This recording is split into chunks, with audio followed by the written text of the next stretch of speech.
Welcome back to another YouTube video. So I just set up this 20-gallon longy. This is what we had the reef rock in. So I had some Endler live bears in a few of my other tanks. So I put them in here along with some white cloud mountain minnows.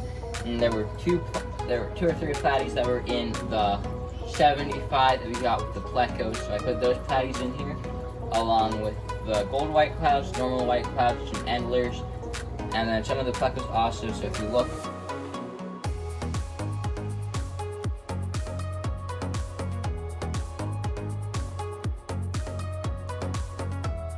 in here, you can see a blue-eyed lemon back there, and there's also one over here. So I've added 3 of those guys in here, and then there's we'll go and find them. Okay, there. So that one down there is a blue-eyed lemon. Okay. There's one back there on that back log. Okay, yeah, I can just see him. And then if you look right here, you can see one of the corridor fry. My finger's pointing. It's a big tank. Oh, you going slow. So right there, you can see one of the corridor fry. Let me see if we can zoom in. And there's another one behind him. Oh, he's small. You can see the one back there, I think. It may have focused. But yeah, there's about 30 of those guys in here, the babies. So I was adding some more Pogostolemus octopus, I believe it is. Cool. And then I also have some Crips in here. Then I have some Rotella red. And I have some floating plants like Sagittaria. I have dwarf sads in here as well, and then I also have floating plants. What is it? I have Can you point them out so people can see which ones you're talking about? So right here. Okay, hold on. Let me go slowly back over there so it make people sick. Okay. This is my Rotella red, and then I have. How big does that get? As big as you let it. Okay. Does it need a lot of light? It will live in whatever you give it. It's a good beginner plant. Okay. So they grow very fast. They light more. They can do whatever you. They're a very hardy beginner plant. They're very easy to take care of. If you give them high light and CO2, they will get really red. So, do you have any CO2 running in here yet? No. So, what's this plant you're playing with over here? I'm playing with some Nubius. Nano Petite. Nano Petite, okay. So I'm trying to get him to stay down there. And then I have some other sprigs of some plants that floated back up. So what are the fish that are in focus right now as they're darting all over the place? Those are some white cloud mountain minnows. Cool. They're very active fish, very beginner friendly. And what's that snail here? He's around, right? No, he is a mystery snail, I believe. Very busy little tank. And then if you look right down here in the center, you can see some red leaves next to the snail. And those... Hold on, let me get him focused. Okay. And those red leaves are, it's coming from a bulb that's underneath the substrate, and that bulb is a tiger lotus. And what's the benefit of that plant? It looks nice. How big will it grow? The same? Probably around, I'm gonna say 6 to 8 inches. It makes little lily pads on the surface. So the main plant itself, if you trim it, should be around 8 inches. But if you just let it go, like most plants, it will just keep going until it runs out of space in the tank.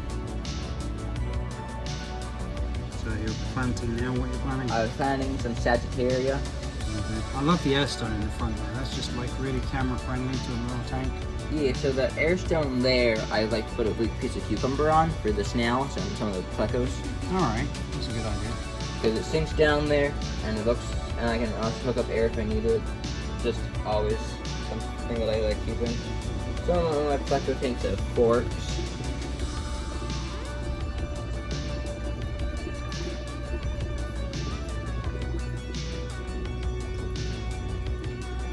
Got some plants getting away from me over here. Which ones?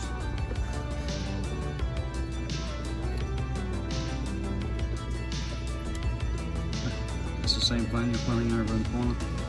Yeah, and this one right here that I'm pushing down is an Amazon sword. Cool. Oh, the snail's on the move. That's pretty cool. He looks massive on this. Yeah, he's probably the biggest thing in here actually is the snails. How many do we have in here? We have 2? 3? We have, you can see 2 are in this back corner at the top. There's one over here, there's one over there, there's one over here, there's one over there. I think there's 6 or 7 of the apple snails in here.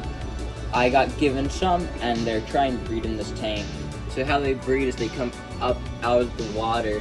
They lay a few hundred eggs on the side of the glass out of the water. This is a good view of this albino with the blue eyes.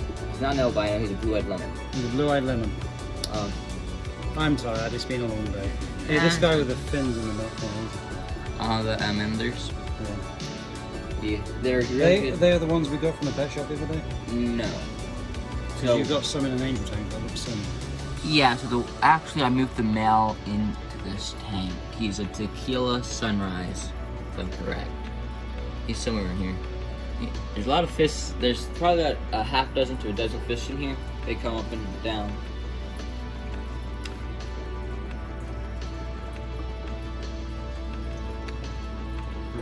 I like this tank. And then you can see a Marimo moss ball right here. That's a moss ball? Zaxolian algae, what we call it, moss balls. And then there's some more Rotella red back there.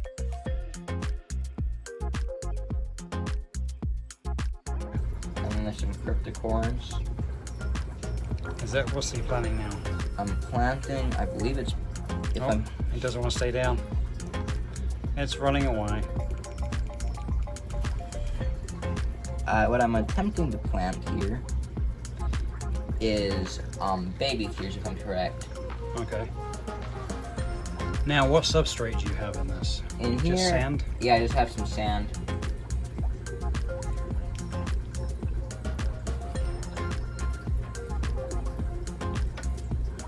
And then this is another piece of Rotella. And what are you using tool-wise? I'm using a pair of planting scissors. They're kind of curved. So here you can see another plant I'm going to put in here. So here's where the roots are right there. I'm going to grab it with the end of the tweezers, the root ball, like that. And put it into the tank. And put it down here. I'm going to sink that in. I'm going to pick up the snail that just fell on here. I'm going to move him. Don't want to hurt this little dude. Put him back right side up. And if you come back over here, you can see I put the plant in here. And that's going to grow nicely. And we're also running aquarium co-op Easy Green in this tank. So what does the aquarium co-op Easy Green do, Dave? When you dose it, it adds phosphates for 0.46% of phosphate. Then it has some nitrate for the plants. Then it has iron, and it has, I believe it's magnesium, and it has zinc.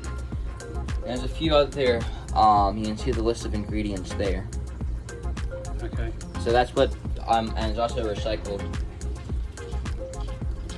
But I like to add, it's 1 squirt per 10 gallons, so I add 2 squirts about every week or so. Because this is a 20 gallon. Cool. I also dose after I do water change. Awesome. Well, guys, thank you for visiting our little Nano aquarium. We'll update you with another tank soon. Look forward to it. We should have more on the air supply system by the end of the week. We're getting that set up in another video. Please like, comment and subscribe.